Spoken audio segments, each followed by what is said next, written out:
The Salamander Room by Ann Mazer, illustrated by Steve Johnson. Brian found a salamander in the woods. It was a little orange salamander that crawled through the dry leaves of the forest floor. The salamander was warm and cozy in the boy's hand. "Come live with me," Brian said. He took the salamander home. "Where will he sleep?" his mother asked. "I'll make him a salamander bed to sleep in.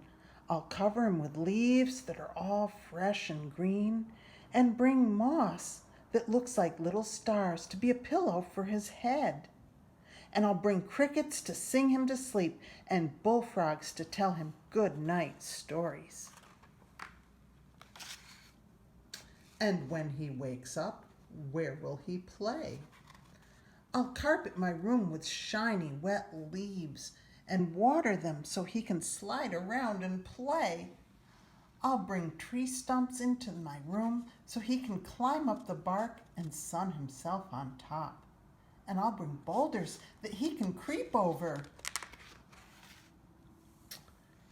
He will miss his friends in the forest. Well, I'll bring him salamander friends to play with him. They will be hungry. How will you feed them? I'll bring insects to live in my room, and every day I'll catch some and feed the salamanders, and I'll make little pools of water on top of the boulders so they can drink water whenever they're thirsty. The insects will multiply, and soon there will be bugs and insects everywhere. Well, I'll find birds to eat the extra bugs and insects, and the bullfrogs will eat them too. Where will the birds and bullfrogs live? Well, I'll bring trees for the birds to roost in and make ponds for the frogs. But birds need to fly.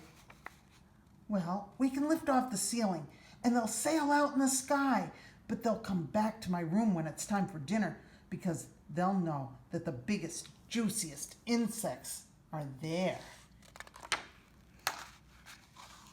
But the trees, how will they grow? Well, the rain will come through the open roof and the sun too. And vines will creep up the walls of my room and ferns will grow under my bed. And there'll be big white mushrooms and moss like little stars growing around the tree stumps that the salamanders can climb on. And you? Where will you sleep? I'll sleep on a bed under the stars with the moon shining through the green leaves of the trees, and owls will hoot and crickets will sing, and next to me on the boulder with its head resting on soft moss, the salamander will sleep. The end.